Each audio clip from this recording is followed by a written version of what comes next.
Bonjour à tous, bienvenue pour ce nouveau webinaire organisé par HMI MBS. Aujourd'hui, nous allons parler d'un nouveau produit qui est fabriqué par Mobile Industrial Robots au Danemark, qui s'appelle le MIR 1200 Pallet Jack, donc qui est un robot autonome pour le transport de palettes. Donc on va y aller. Robin, je vais vous laisser vous présenter. Très bien, je vais me présenter. Je m'appelle Robin Day, je suis technico-commercial spécialisé MIR, donc pour la société HIM MBS. Donc je suis Nicolas Boué, directeur général de la société HMI MBS, et en plus de la particularité, je m'occupe de la branche MIR chez HMI MBS. Petit point, je complète quand même votre présentation, Robin. Vous venez comme du service après-vente pour la Mm. partie MIR. Donc, vous avez une vraie expertise technique sur les robots mobiles MIR aujourd'hui. Merci pour la précision. On va vous présenter rapidement HMI MBS, que maintenant, quand même, vous commencez à nous connaître depuis le temps qu'on fait des webinaires. Donc, HMI MBS, c'est une société que j'ai créée en 2000, qui a connu deux phases dans sa vie. Une première phase de 2000 à 2013, où nous étions un bureau d'ingénierie spécialisé plutôt fin de ligne, dans tout ce qui était packaging. On intégrait à l'époque des robots KUKA. Et depuis 2014, on a fait le choix de réorienter l'activité en fait, de la HMI MBS vers plutôt le négoce, le commerce de produits et technologies innovantes et disruptives. Dans ce cadre, nous commercialisons des systèmes de cerclage de palettes ErgoPack, des systèmes de robots collaboratifs Universal Robots, des robots mobiles de la marque MIR et des systèmes de stockage vertical EFIMAT. HMI MBS aujourd'hui, c'est 42 personnes avec une équipe d'experts terrain dédiée par famille de produits, une équipe dédiée pour ErgoPack, une équipe dédiée pour UR, une équipe dédiée pour MIR et une équipe pour la partie EFIMAT. Mm. Concernant les autres équipes qui sont au sein de l'entreprise, on dispose d'un support technique et expertise, en fait, qui sont des ingénieurs qui sont là pour pouvoir vous présenter et vous aider à mettre en œuvre les produits que nous commercialisons. Nous assurons aussi tout le SAV au sein de notre société. Donc pour ça, on a des équipes de techniciens qui sont là pour répondre aux différents besoins de dépannage sur les différentes familles de produits. Et un petit point que je n'ai pas précisé en amont, c'est que nous sommes situés à côté d'Orléans, au sud de Paris.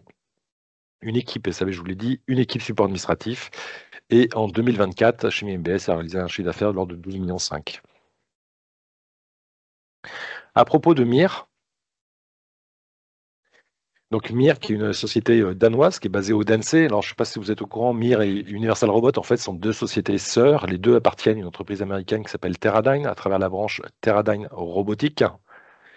Et en fait, vous avez peut-être entendu parler récemment, il y a un peu de réorganisation chez Teradyne Robotique. Donc déjà l'année dernière, il y avait une première étape où ils avaient ouvert un siège commun entre Universal Robot et MIR. Et cette année, en début d'année, toujours afin de faire des économies, de gagner en performance et en efficience, les deux sociétés ont poussé leur synergie plus loin, en fait, en regroupant les fonctions marketing, en regroupant les fonctions support, et donc je vous dis le marketing, les ressources humaines, la partie légale, etc., etc. Donc c'est pour ça qu'il y a eu cette réorganisation en début d'année, avec une double fonction, une double volonté, un, gagner en efficacité, et deux, aussi faire des économies naturellement dans un contexte économique qui n'est pas toujours reluisant. HMIR, pardon, donc c'est 450 salariés, ils sont basés dans différents endroits du globe, avec des bureaux aux États-Unis, des bureaux en Asie, des bureaux en Europe. Et comme le point important aujourd'hui, MIR fait partie des leaders mondiaux dans le domaine des AMR, avec plus de 9500 robots vendus dans le monde. Il faut savoir que la plus grande flotte d'AMR aujourd'hui vendue et installée en France a été faite par MIR chez Stellantis. Robin, est-ce que vous pouvez nous expliquer la différence déjà pour commencer? On va préciser les bases, la différence entre un AGV et un AMR. Bon, très bien, très rapidement, en fait, l'AGV, on va parler d'ancienne génération, qui va suivre un trajet qui va être prédéfini, rigide, et qui va aussi être matérialisé par une ligne, par exemple enterrée au sol. On peut aussi avoir des plots magnétiques, des cibles LIDAR, et il y a certains modèles qui sont, elles, enfin, du moins, ils se localisent via en fait des connexions des lidars qui, par exemple, en fait, le fonctionnement va rester le même. C'est-à-dire que chacun de ces modèles-là vont pouvoir avoir, le même trajet et dans le cas où il va détecter un obstacle, eh bien, l'AGV va s'arrêter. Il va attendre que la voie soit dégagée pour repartir. Contrairement, en fait, à un AMR qui, lui, on va parler de nouvelles technologies, notamment de robots autonomes, qui va avoir le fonctionnement similaire à un aspirateur, domestique, et dans le cas où on va lui apprendre son environnement, on va créer une cartographie dynamique sur laquelle on va créer une gare de départ et également sa destination. Et donc, s'il rencontre un obstacle, il va recalculer sa trajectoire et donc un nouveau itinéraire va être créé Contrairement à un AGV qui, lui, on va devoir lui reprogrammer sa mission et aussi lui modifier son environnement physique. Donc, juste pour synthétiser, un AGV, toujours le même parcours, prédéfini en amont. S'il y a un obstacle sur le parcours, il s'arrête, il attend qu'on enlève l'obstacle. Si j'ai besoin de modifier l'organisation de mon atelier, c'est compliqué, c'est lourd à mettre en œuvre. L'AMR, cartographie, Voilà. on ne connaît pas son trajet à l'avance, c'est lui qui le définit de façon à optimiser au mieux son trajet en tenant compte de son environnement. Exactement. Et donc demain, si j'ai un atelier qui doit être modifié, évolutif, je repositionne sur cette carte les points de départ, points d'arrivée, et je suis opérationnel. C'est bien ça? Exactement. Voilà. L'AMR va être agile et flexible. Parfait. Quels sont les enjeux en fait, du déploiement de la robotique aujourd'hui dans le milieu de la logistique? Effectivement, aujourd'hui, première chose, c'est la sécurité. Je suis toujours surpris par ce chiffre. Il faut savoir qu'en France, on a jusqu'à 8 morts par an à cause des chariots élévateurs. C'est un truc de fou de se dire qu'en 2024, on a 8 personnes qui décèdent à cause des chariots élévateurs dans nos entreprises en France. Ça me dépasse à chaque fois. L'intérêt des AMR et des robots, en fait, c'est que leurs capteurs vont rester vigilants à 100% du matin au soir. S'ils sont plus vigilants, le robot s'arrête. Il n'est plus fonctionnel parce que c'est des systèmes à redondance qui sont hyper contrôlés. Donc, on va vraiment être safe en permanence dans le déplacement des charges avec les robots. Le deuxième point, effectivement, aujourd'hui, qu'on rencontre dans le domaine de la logistique, c'est la pénurie de main-d'œuvre. C'est pas toujours évident de trouver des caristes. On sait qu'on doit pouvoir s'adapter en permanence. Le robot, il est disponible. Il travaille 24/24, 7 jours sur 7. Et on ne peut qu'à répondre à ces problèmes de pénurie de main-d'œuvre. Besoin en flexibilité et adaptabilité, pareil, on sait que nos usines ont des productions qui vont être à 150% un jour 1, 25% le jour 2 et ainsi de suite. Et les robots, on va pouvoir les exploiter, monter en quantité. S'il y a besoin, on va rajouter un robot. S'il n'y a pas besoin d'un robot, parce qu'il y a une baisse de production, on va pouvoir redistribuer le robot sur d'autres tâches, le réaffecter à d'autres tâches. Et donc, on va vraiment gagner en flexibilité. Et enfin, la logistique, ça commence à devenir, on connaît maintenant de plus en plus prégnant dans nos flux et dans nos process. Et donc, ces augmentations de volume aussi nous permettent, grâce aux robots, toujours simplement en rajoutant des robots, de répondre à ces augmentations de volume si besoin. D'ailleurs, on va voir un petit plan d'usine type. Donc, on a vraiment toutes les usines de production répondent à peu près à ce schéma-là, c'est-à-dire qu'on a une arrivée de matière brute, matières premières. Ces matières premières sont ensuite stockées dans un stock matières premières. Des stocks matières premières, on vient alimenter les lignes de production. Et là, on processe ces matières premières de façon à faire un produit fini. En parallèle, on peut générer du déchet. Les produits finis vont être stockés dans un stock produit fini. Et enfin, on stocke produit fini et expédié vers nos clients ou d'autres unités de stockage. Comment ça se passe d'un point de vue pour MIR dans cette exploitation, dans ce type de schéma? En fait, la partie déchargement des camions, souvent, ça reste des chariots élévateurs. Alors, beaucoup de gens nous demandent, est-ce que le pallet jack est capable d'aller dans les camions? En fait, le gros problème que l'on a aujourd'hui pour aller directement décharger les camions, c'est la qualité des planchers des camions. Et ça, c'est vraiment aujourd'hui la contrainte numéro 1. De là à ce qu'on puisse automatiser le fait d'aller chercher les palettes dans les camions, il faudra d'abord arriver à des standards sur les qualités de plancher camion qui nous autoriseront à avoir cette fonction-là en toute sécurité. Donc les caristes déchargent les camions. On peut imaginer qu'un MIR pallet jack, donc le MIR 1200 vient chercher une palette au sol et vient l'amener dans le stock matière première. Un cariste le prend et le range dans les racks. Premier flux. Deuxième flux, alimentation des bords de ligne, donc la partie process des produits bruts. Donc pour ça, on va pouvoir utiliser des tortues parce qu'on va être beaucoup plus agile, donc tels que le MIR 250, le MIR 600 ou le MIR 1350. Petit rappel, Robin, le chiffre correspond? La charge utile que l'AMR est capable de transporter. D'accord, c'est-à-dire pour le MIR 250. 250 kg, pour le MIR 600, 600 kg de charge utile, et pour le MIR 1350, 1 tonne 350. D'accord. Donc on va pouvoir, grâce à ces MIR-là, aller prendre les produits bruts, les amener au plus près des lignes de production. S'il y a besoin, ces mêmes produits-là vont pouvoir évacuer les déchets. Il faut savoir qu'on a déjà fait des applications. On vient prendre des bennes complètes avec des systèmes de hook et on les amène auprès des compacteurs. Là, les opérateurs déchargent les bennes dans les compacteurs et les robots ramènent les bennes ensuite vers les îlots de production. Les produits finis sont souvent stockés en palette, on vient les récupérer. Alors, soit on peut imaginer du pallet jack, le MIR 1200, ou du MIR 600, MIR 1350, et on va venir stocker ça dans le stock produit fini. Et enfin, là, une application typique pallet jack, on vient récupérer les produits finis et on les amène sur le quai pour être chargés sur les camions. Donc, voilà un petit peu les flux qu'on va retrouver en entreprise. Alors, pareil, je complète un peu l'information parce qu'on espérait pouvoir vous présenter un cas client. Simplement, comme vous le savez, c'est un lancement produit. On a des cas clients qui sont en cours d'être réalisés, mais on n'a pas encore toutes les autorisations pour pouvoir le diffuser. On espérait pouvoir être opérationnel pour aujourd'hui, mais il nous manque encore quelques autorisations de la part des clients pour pouvoir montrer leur cas et expliciter ça. Donc, on n'aura pas ce cas client à vous montrer aujourd'hui. J'en suis navré. Ce que je vous propose, Robin, c'est de nous décrire un peu le MIR 1200. Très bien. Donc très rapidement, par rapport au MIR 1200 pallet jack, le numéro que j'ai expliqué tout à l'heure va indiquer la capacité qu'il va pouvoir transporter, notamment 1 tonne 200. En termes de dimension, on va rester compact. On va avoir en fait 2 mètres de long, 80 cm de large et 2 mètres plus ou moins en termes de hauteur. Le poids, il va être robuste, donc plus ou moins 750 kg. En termes de performance, on va avoir une précision de l'ordre de 50 mm lorsqu'on va demander à l'AMR d'adaptation.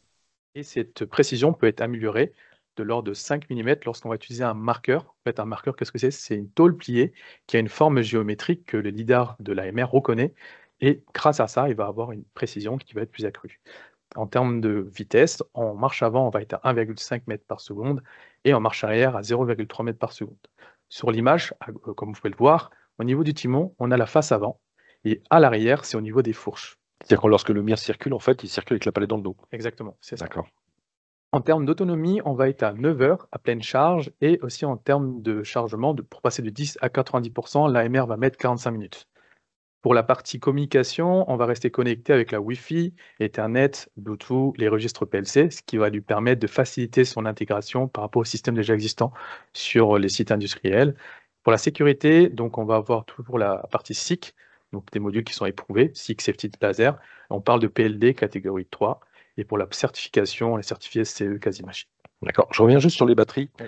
Quand vous dites 9 heures d'autonomie, c'est avec une pleine charge dessus et pleine vitesse? Exactement, c'est ça. D'accord. Et c'est quelle technologie de batterie? Donc c'est des batteries lithium-ion et ce qui va lui permettre notamment de faire du biberonnage, c'est-à-dire qu'on va pouvoir le faire charger 1 minute, 2 minutes, 10 minutes, peu importe, le temps qu'il soit inoccupé. Il n'a pas de mission, il va D'accord. se charger. Ok. On va avoir en termes de ratio, on va avoir 1 pour 14, ce qui signifie que par exemple pour 2 minutes de charge, il va avoir plus ou moins une trentaine de minutes d'utilisation. Ok. Et c'est les mêmes batteries que sur les autres MIR? Exactement, ce sont les mêmes batteries, ce qui va permettre de swap chaque batterie d'un modèle à l'autre. C'est-à-dire que la batterie du MiR 250, on peut le mettre dans les gros robots également. Et les batteries des gros robots, on peut le mettre dans les petits robots. Simplement, il y a plusieurs batteries, je crois, dans le robot. Oui, exactement, il y en a 3 dans le MiR 1200 Pallet Jack. D'accord. Le chargeur, pareil? C'est exactement le même. C'est la même station de charge et d'où le fait qu'on peut bipoler. D'accord. Ce que je vous propose, c'est on va vous montrer une petite vidéo. Donc, Robin a préparé à l'avance, comme je vous l'ai dit tout à l'heure, de présentation du MiR Pallet Jack. Je vais maintenant vous parler des caractéristiques du MiR 1200 Pallet Jack. Donc sur le haut de l'AMR, on va retrouver le lidar 3D. Ensuite, de chaque côté, on va avoir les antennes, une ici et une là-bas. Juste ici, on va retrouver le Blue Spot. Ici, vous allez avoir le haut-parleur. Sous ma main, on va retrouver donc l'interface qui va afficher les différentes cartographies, les missions qui ont été programmées. Donc c'est l'écran d'affichage. Sur ce côté-là, on va avoir 3 boutons. Le bouton pour allumer le robot, le bouton pour réacquitter, le réarmement, et le bouton pour initialiser les scrutateurs. De chaque côté, donc ici on va avoir le bouton d'arrêt d'urgence, ici et également ici. Et maintenant je vais vous parler du timon qui est juste là. Je vais l'enclencher. Donc sur le timon, on va retrouver différents interrupteurs. Le premier qu'on voit ici qui permet d'avancer et de reculer l'AMR. Le bouton qu'on voit ici qui permet de monter et descendre les fourches. Ce bouton-là qui permet de klaxonner. Maintenant je vais remettre le timon. Donc sur le timon également, on va trouver donc l'homme mort qui est juste ici.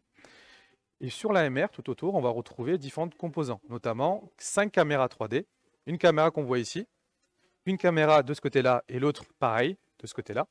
À l'arrière, on va retrouver donc 2 caméras, une caméra ici et une caméra là, et également un scrutateur laser, en sachant qu'en tout, il y a 3 scrutateurs. Donc l'arrière, celui que je vous ai montré, une qu'on va retrouver ici et l'autre juste là-bas.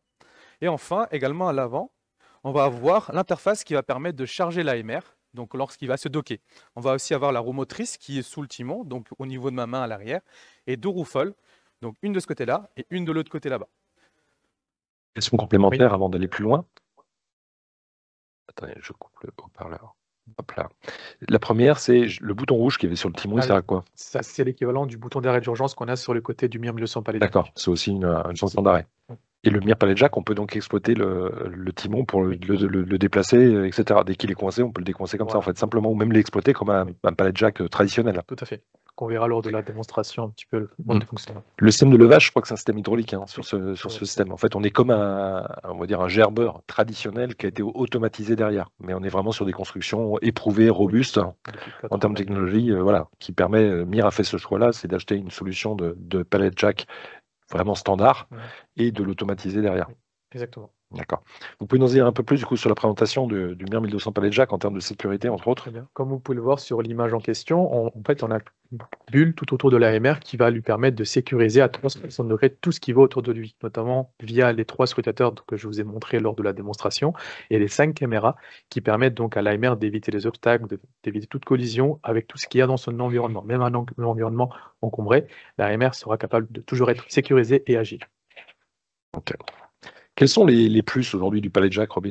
Vous en avez un certain nombre qui peuvent être énumérés, notamment la capacité de l'AMR qui est capable de transporter des charges lourdes à hauteur de 1 tonne 200, idéal pour donc les environnements industriels qui peuvent être exigeantes. Et aussi, on a toute la partie mobilité en termes de navigation de l'AMR. C'est la même partie soft que pour les MIR 250, les MIR 600 ou les MIR 1350. C'est la même intelligence. Ensuite, l'autre point qu'on peut aussi mettre en évidence, c'est la partie détection intelligente des palettes qui va être liée aux caméras qu'on va avoir au niveau des fourches, où on a toute la partie algorithme de l'intelligence artificielle qui va être intégrée pour détecter la forme, la profondeur et aussi l'état de la palette pour prendre et déposer en toute sécurité. L'autre point, encore une fois, la sécurité qu'on a mentionné juste avant, la sécurité qui va toujours être renforcée. Et enfin, toute la partie flexibilité de l'AMR en termes d'intégration et de mise en œuvre que vous verrez par vous-même lors de la démonstration juste après. On est dans la même philosophie que tous les autres robots MIR. Exactement, c'est exactement la même chose. Toujours très même simplicité. En termes de logiciel, on est sur la même approche? C'est la même chose. D'accord, très bien. Interface web. Donc la mise en œuvre d'un robot, donc du Pallet Jack, ça se fait comme les autres MIR? Exactement. Comme vous pouvez le voir dans le slide, ça se fait en 3 étapes. La première étape, ça va être donc l'apprentissage de la cartographie. On passe le robot en mode manuel et on le déplace. Une fois que la cartographie est terminée, on passe à l'étape 2, qui va être de créer les gares, les zones, de faire quelques paramétrages. Et enfin, la troisième étape, ça va être de créer la mission, tout simplement. Ok. Et donc la partie ensuite, une fois qu'on a fait tout ça, Bien sûr. Bah, ça va être la phase où on va déclencher les missions. Donc aujourd'hui, il y a 4 moyens de déclencher les missions. Le premier moyen, c'est via une tablette, un PC, un écran, où on va venir personnaliser en fait un écran où l'opérateur, lorsqu'il va se connecter, il aura des boutons sur lesquels il peut appuyer pour dire bah, AMR vient, et l'autre bouton pour dire bah, AMR tu y vas. Donc l'AMR va se déplacer pour aller faire sa mission. Deuxième moyen, c'est via un automate qui va communiquer en Modbus TCP/IP ou en API REST. Ça peut être du Siemens, Schneider, du Rockwell ou d'autres automates. Le troisième moyen, c'est via un détecteur, donc notamment le module Wi-Fi tout ou rien. Il faut imaginer que vous mettez un détecteur au niveau d'une zone, d'une gare en question. Il va détecter la présence du colis et l'information va être transmise directement au MIR 1100 Pallet Jack qui lui va venir récupérer le colis en question. Et le quatrième moyen, c'est via votre ERP en API REST, que ce soit du ERP, WMS, WES, etc. Voilà d'accord. les 4 moyens. Je reviens sur l'histoire de la tablette avec le dashboard. Donc on est d'accord que le logiciel MIR est toujours accessible sous la même forme, c'est sous forme de serveur web. Oui, exactement. Donc n'importe quelle plateforme qui dispose d'un navigateur Internet va pouvoir se connecter via login et mot de passe C'est ça. naturellement. Bien sûr, exactement, c'est ça. D'accord. Google Chrome, Firefox. Et je continue sur ces questions un peu logicielles. MIR a comme une des forces, c'est d'avoir son gestionnaire de flotte aujourd'hui, qui a d'ailleurs une nouvelle version qui est sortie en fin d'année dernière, je crois, c'est Le ça? MIRFit Enterprise. D'accord, qui fonctionne lui sous Windows, alors qu'avant on fonctionnait sous Linux. Oui. Donc parce que ça, c'était des vraies contraintes qu'on avait aujourd'hui dans les grands groupes, c'est-à-dire que souvent les IT préfèrent qu'on fonctionne sous Windows pour la sécurité plutôt que sous Linux. Donc MIR a redéveloppé tout son gestionnaire de flotte sous Windows pour répondre à toutes ces contraintes cybersécurité imposées par les IT de nos clients. Exactement. Et donc ce gestionnaire de flotte, il est commun du coup au MIR 1200 et aux autres MIR. Donc on va pouvoir gérer toute cette flotte hétérogène de robots. C'est-à-dire qu'on peut mettre un MIR 250 cohabiter avec un MIR 1200 Pallet Jack, comme un MIR 600 ou un MIR 1150. On peut les faire cohabiter ensemble avec le MIRFit Enterprise. Très bien. Ce que je vous propose, donc, on va vous faire la petite démonstration en live. Donc en fait, comme je vous l'ai dit préalablement, c'est quelque chose qui a été filmé en amont et on va le commenter en live avec Robin pour vous expliquer un peu ce qui est fait, ce qui a été fait. Donc tout d'abord, on se connecte au MIR. Exactement. Login, mot de passe. Toujours sur cette page web. Une fois qu'on est connecté, on va passer à la première étape qui va être donc de créer la cartographie et de passer le robot en mode manuel. Donc on va activer justement l'enregistrement de la carte. Et vous allez voir en temps réel ce que le robot est capable de voir à plus ou moins 20 mètres, tout ce qu'il y a autour de lui. C'est la portée des lidars. C'est ça, la portée des lidars. Exactement. Ça, c'est comme les autres robots préalablement. C'est exactement le même principe. Donc là, on voit typiquement effectivement ce que le robot voit autour de lui. Ça. Tout ce qui est en blanc, c'est tout ce qu'il a déjà analysé, donc il a considéré comme étant le sol. Tout ce qui est en gris, c'est tout ce qui est en phase d'apprentissage, donc tout ce qu'il n'a pas encore vu. Et tout ce qui est en noir, c'est tout ce qu'il a considéré comme élément étant fixe. Et là, vous voyez, je suis passé en mode manuel, donc j'ai pris le timon et je l'ai déplacé dans notre environnement.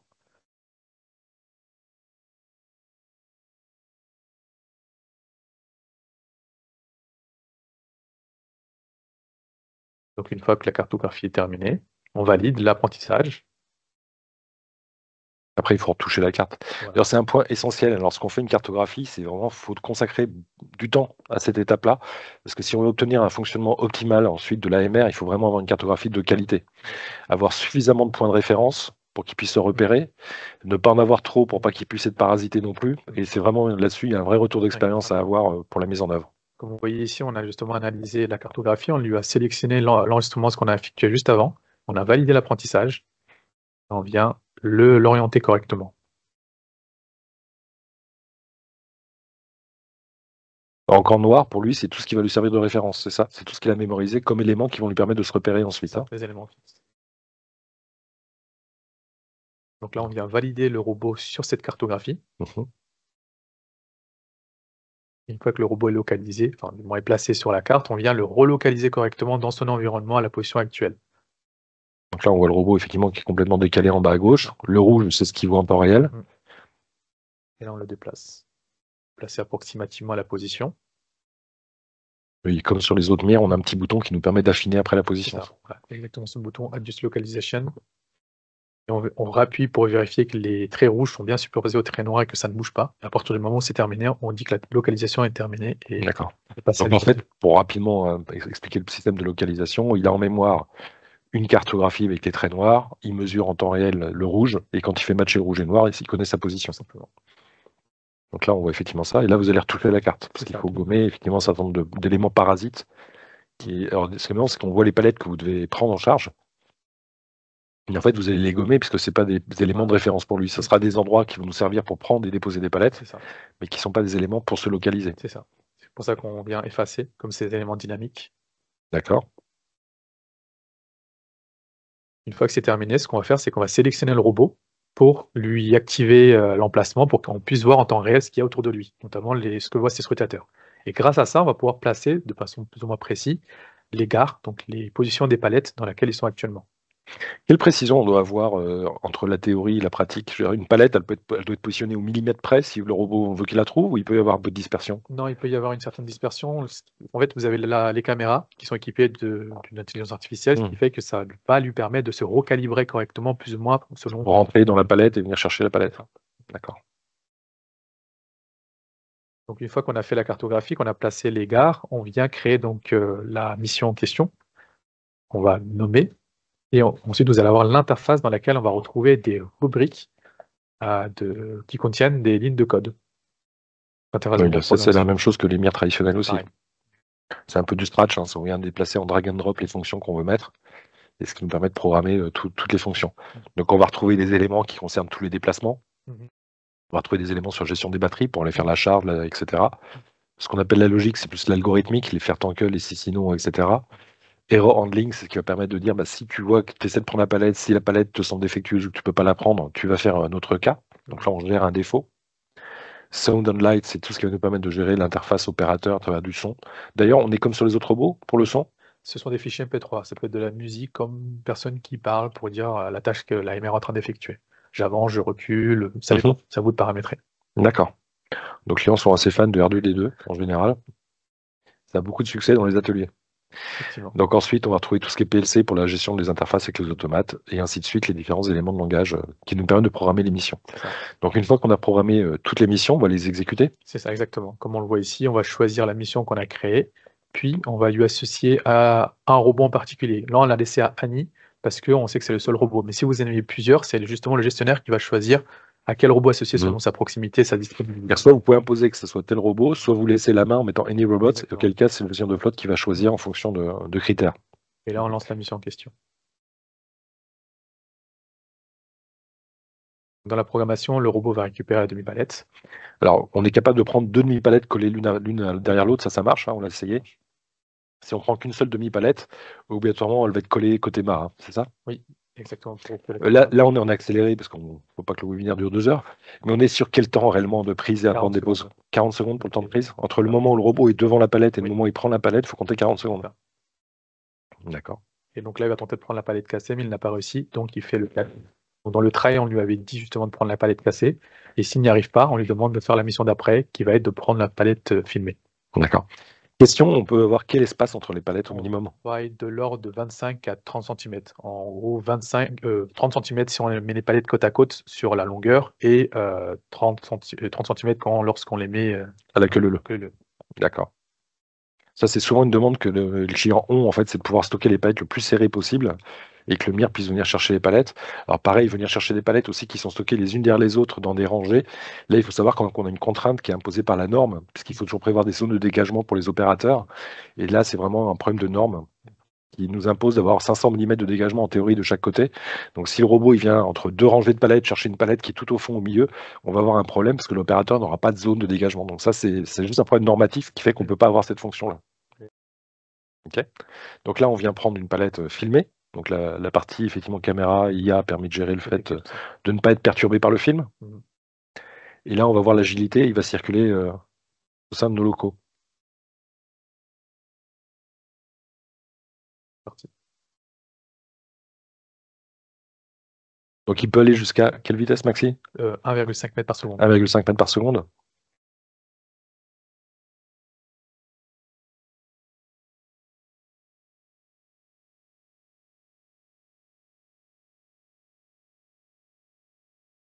Alors aujourd'hui, la hauteur maxi de levée, Ça va être de l'ordre de 60 cm. d'accord. Mais on n'est pas encore capable de prendre et de poser sur un convoyeur, hein, qu'on soit clair. C'est quelque chose qui va arriver en Q2. Hein. Exactement. On voit comme que le MIR est quand même assez agile parce que l'environnement est assez complexe.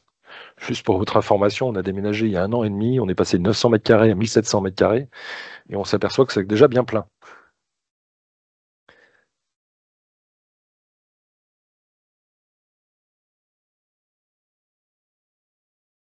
Donc il est quand même assez agile. Et le point de rotation, en fait, c'est le centre et des deux roues, c'est ça, sur les fourches? Au niveau des fourches. Vous voyez ici, vous avez 2 marquages au sol. On a à peu près 1,30 m entre les 2 marquages. Les deux bandes jaunes. De bandes jaunes. D'accord. Et donc, il a fait sa circulation. Il va venir maintenant déposer la palette là où il l'a pris. Ok.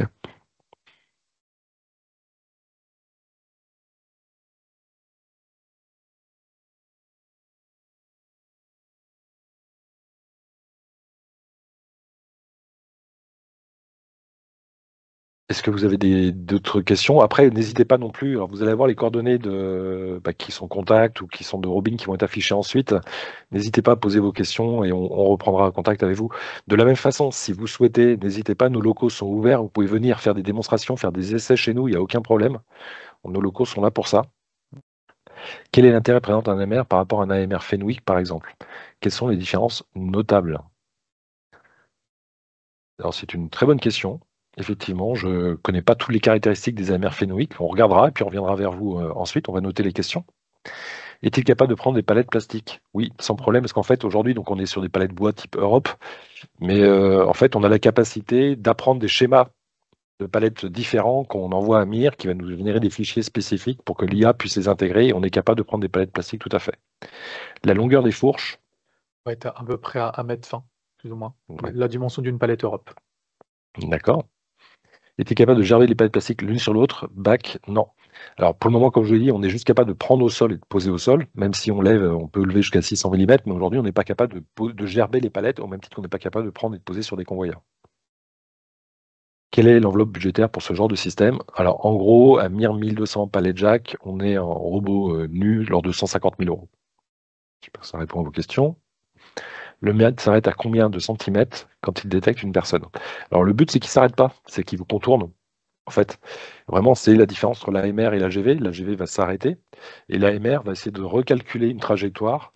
Alors souvent, et grâce à une dernière version de logiciel, on est de plus en plus fluide là-dessus, où en fait, il va essayer, grâce à CEDAR, il anticipe votre position, il va calculer une trajectoire d'évitement pour essayer d'arriver à destination toujours.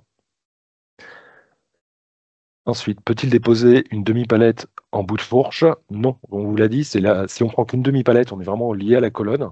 Si on est sur une demi-palette seule, on sera toujours tout pareil collé à la colonne. On ne peut pas le prendre sur le bout des fourches aujourd'hui. Peut-on avoir des fourches de 1600 mm? Alors, dans le contexte actuel, non. Vous imaginez bien que si je modifie la structure physique du palette jack, ça modifie tous ces algorithmes de calcul en termes de trajectoire, en termes d'éléments. C'est assez complexe à mettre en œuvre. Donc, pour le moment, on est sur du standard avec des fourches à 1200 mm. Nous avons une problématique d'assurance avec le lithium. Avez-vous une solution alternative? Malheureusement, non. Alors ça arrive effectivement chez certains clients qui ont ces besoins et ces contraintes de lithium. Maintenant, tout le monde a des téléphones portables dans les ateliers, tout le monde a des PC portables dans les ateliers. Voilà, maintenant, c'est quelque chose qui est une technologie qui est quand même de plus en plus safe. Et Mir a fait des choix là-dessus technologiques de prendre des batteries, et ce qui explique aussi des fois que Mir est plus cher que la concurrence, parce qu'ils ont fait le choix de faire des technologies de batterie qui sont safe, qui sont éprouvées. Contrairement au début où on a eu quelques soucis sur les batteries, tout a été remplacé et aujourd'hui, vraiment, c'est une exigence importante de la part de Mir sur la qualité des batteries. Acquisition par achat ou location, tout à fait. Donc là-dessus, nous pouvons faire des propositions de location longue durée sur 60 mois, par exemple. On peut aller de 24 à 60 mois, soit avec une option d'achat à la fin, soit que la location. Alors là, je m'adresse à l'expert technique. Moi, est-ce que le S batterie chimie LFP ou NMC? LFP plus safe. Alors, je pense qu'on va noter la question. Ce que je peux vous dire, c'est qu'il faut qu'au niveau de chaque batterie, donc vous avez le BMS, un suivi de la température de la batterie de chaque composant pour savoir dans quel état est chaque composant de la batterie en question, avec le BMS. Et on note ça et on reviendra vers vous. Est-ce que vous avez d'autres questions? Alors, si qui 2 capable de poser sur convoyeur, alors capable de gerber? Je vous le dirai à ce moment-là. Pour le moment, je ne peux pas non plus m'engager là-dessus. On note aussi la réponse et je reviens vers vous derrière. Encore une fois, merci d'avoir assisté à ce webinaire. Alors, je regrette d'une part le fait de ne pas être très bien aujourd'hui, le fait de ne pas pouvoir vous montrer ce case story. Je me permets quand même de vous rappeler que le prochain webinaire organisé par HMIBS, ce sera donc le 8 avril à 11h. On parlera de palettes aussi, mais pas dans le même contexte. Là, on parlera de palettisation avec les solutions cobotiques Universal Robot. Okay. Si vous avez des questions complémentaires, n'hésitez pas à revenir vers Robin. Vous avez son numéro de téléphone portable. Exactement. Et vous avez ensuite la partie son mail aussi. Ok. Alors non, nous ne serons pas présents au CFIA de Rennes. Mais malgré tout, on sera présent sur un autre stand, mais pas pour du Mir, mais je serai moi présent sur le CFIA. Si vous voulez venir et qu'on en parle, n'hésitez pas à venir me parler. Je serai sur un stand. Vous pouvez regarder, on est inscrit au CFIA de toute façon, je crois, Elodie, sous le nom HMIBS. Sterkelec HMIBS, et donc on sera là-bas pour présenter des solutions de palettisation cobotique, mais moi étant sur le stand, je pourrais vous parler si vous souhaitez venir me parler, il n'y a pas de souci. Est-ce que c'est bon pour vous? Très bien. Écoutez, merci à tous encore, et excusez-moi encore pour ce webinaire qui est pas fantastique à mon goût, mais bon, on fait au mieux.